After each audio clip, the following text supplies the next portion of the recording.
Paano ba magsampa ng kaso sa Pilipinas? Amazing! Yo, hello sa inyo mga kakarapatan. Here is me back again with another legal video. Marami ka bang kagalit?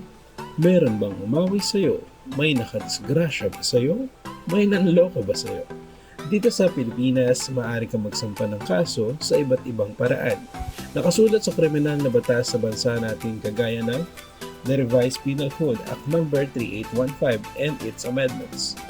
Number 2, Special Penal Laws passed by the Philippine Commission, Philippine Assembly, Philippine Legislature, National Assembly, the Congress of the Philippines, and the Batasang Pambansa.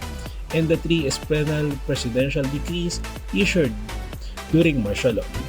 Sa madaling salita, hindi magiging kriminal ang isang tao kung walang krimen na nakasaad na nagbibigay deskripsyon sa kung anong ginawa nito at ano ang nakalagay sa batas. Kung ang lahat ng kagagawa ng isang normal na tao ay pumasok sa kriminal na batas, ay magiging liable siya sa isang parusa na nakasaad din sa krimeng batas.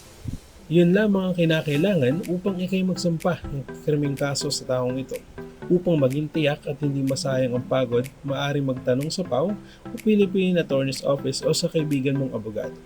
Kung talagang taong ito ay pasok sa krimeng ginawa na nakasaad sa batas ng bansang Pilipinas. Kung ang taong ito ay napatunayan na sa sarili mong jurisdiction o paniniwala, ang unang gagawin mo ay pumunta sa presinto o sa barangay upang magsabi kung anong mangyari upang ikibigyan ng idea kung saan pumasok ang krimen na ginawa nito. Ngunit sa kasong heinous o malalang krimen, ay maaari na agad pumunta agad sa presinto para magpagawa ng judicial affidavit o isang salaysay.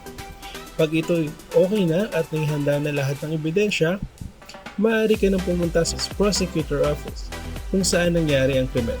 Kung sa lungsod ito'y nangyari, ikay pumunta sa city prosecutor office, pero kung munisipalidad lamang ang pinangyarihan ng krimen, ay kayo dapat pumunta sa provincial prosecutor office. Dito mo ibibigay ang kopya ng iyong demanda at manunumpa sa piskal o prosecutor na naka-assign sa araw na iyon.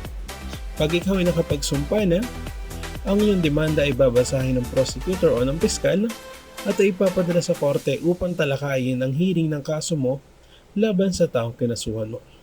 Ayun lamang, ang pagsampa ng kaso ay pinag-iisipan ng maigi dahil hindi ito laro. Ngunit karapatan mo pa rin magsampa ng kaso sa taong nag-aragabyado sa iyo.